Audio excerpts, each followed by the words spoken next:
and Secretary General. Bahagyan ng mga pahayag ni Senator Marcoleta. Ipinagtanggol naman ni Senator Rizon Tiveros ang mga nagtataguyod ng karapatan ng Pilipinas sa West Philippine Sea at sinabing hindi angkop na tawaging satsat ang bawat pahayag na binibigay para sa usapin ng ating soberanya. Pinatanggal na lamang ang naturang mga katagang sinabi ni Marcoleta dyan sa Commission on Appointments. Narito ang tinig ni Senator Rizon Tiveros. Huwag po sana nating sasabihin na ang mga sinasabi ni na Commodore Tariela, retired Senior Associate Chief Justice Carpio at isa pang binanggit kanina ay mga satsat. Dahil mga seryosong pananalita nila iyon, kahit kadebate man sila o hindi. Yan naman ang naging pahayag ni Senator Ontiveros. Sa huli, inihirit ni Senator Marcoleta na gawin na lamang sa Senado mga diskusyon o debate ukol sa West Philippine Sea at mga kaakibat na usapin at huwag nang dalhin sa ibang venue. Narito pa ang mga pahayag ni Senator Rodante Marcoleta. Ito po ang bagay, ito po ang formal. Dito po mismo sa Senado. Dito po natin ayusin lahat ang hindi pinagkakaintindihan. Hindi yung radyo dito, TV dito, lahat sa bayan. Dito, yun ang gusto kong mangyari. Bigla na lang nagkaroon ng national security. Nakakapagtaka naman, Mr. Chair. That's the only point. Talaga pong kailangan lamang na talagang yung hangganan ng ganang atin, matukoy natin, madilimit natin. Yun ho ang inihingi ng batas 14 years ago. Yun po yung hahanapin ko sana sa NAMRIA. Bakit hindi niya ginawa 14 years ago na nakararaan? Para matulungan po kayo. Para hindi po kayo parang nasa kadiliman, hindi natin alam hanggang hangganan. Makatulong po sa inyo lahat yun. At tama po yung gagawin nyo. Ang mandato po ninyo, tama rin po yun. Proteksyonan ng saganang atin. Pero pangkaraniwan na, kailangan alam natin ano ang hangganan ng saganang. Tinig yan ni Senator Rodante Marcoleta. Sa bahaging ito, kuha pa tayo ng iba pang balita na tinutukan ng ating news team. Si Pangulo Ferdinand Bongbong Marcos Jr. ay pinagmalaki na naging very productive ang working visit niya sa New York. Ang Pilipinas humingi naman ng tulong sa Portugal para maibalik na sa Pilipinas si former Representative Elizalde Co. Kuha tayo ng buong detalye sa pag-uulat ni Bombo Annalise Subirano.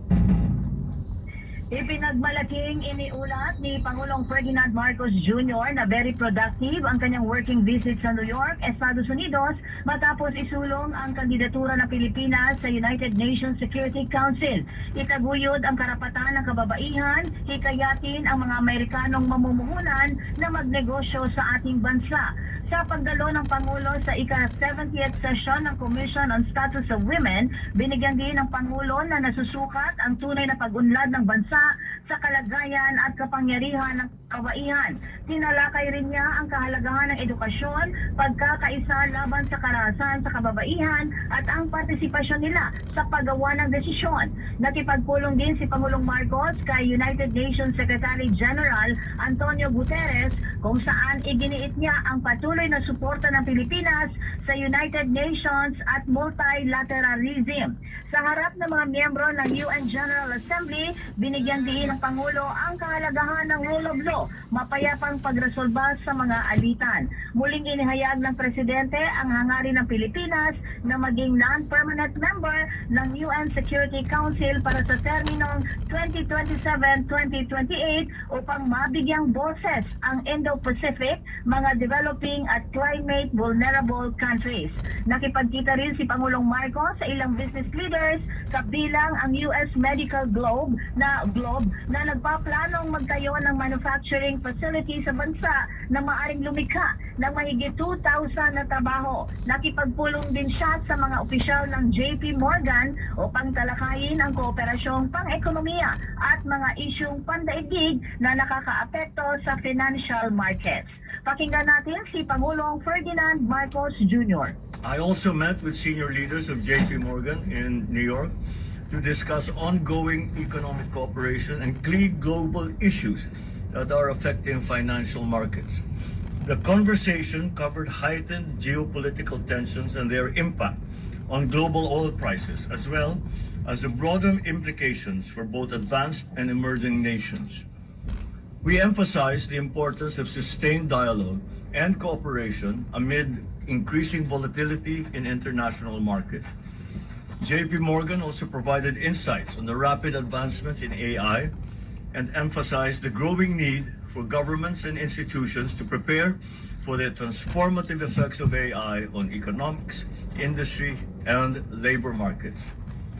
The exchange underscored the growing importance of technological readiness, cybersecurity resilience, and workforce upskilling in order to remain competitive in a fast-changing global environment. Samantala, patuloy din ang pagtutubigan ng Pilipinas na may balik sa bansa si dating ako Bicol Party List Representative Saldi Po para papanagutin sa mga kinakaharap na kaso.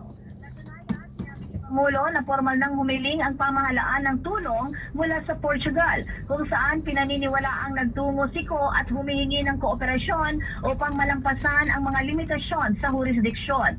Upang mapabilis ang proseso, naglabas ang pamahalaan ng Pilipinas ng isang abiso sa Interpol na humihiling ng tulong sa paghahanap at pagpapadali sa pagbabalik ni Ko. Patuloy na nakikipag-ugnayan ang administrasyon sa mga otoridad ng Portugal upang matiyak na masusunod ang lahat ng legal at diplomatikong proseso. Muling pinagtibay din ng Malacanang ang kanilang pangako sa pagpapanatili ng rule of law at tiniyak sa publiko na gagamitin ang lahat ng legal na paraan upang maibalik si Ko sa bansa habang iginagalang ang international na batas at ang soberanya ng iba pang mga bansa. Muli si Pangulong Ferdinand Marcos Jr. Not bring him home because that's just not the way it works.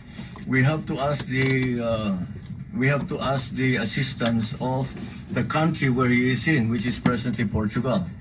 So that is what we have done. Na naglagay na tayo ng red notice sa Interpol at patuloy ang ating ugnayan sa mga Portuguese authorities na pauwi na siya. And that's the process that you do not send your own police to go and pick him up kasi wala naman jurisdiction ng police dun sa kung saan yung ibang bansa. So they cannot arrest anyone. So it will have to be with the assistance of the hosting country. Si Pangulong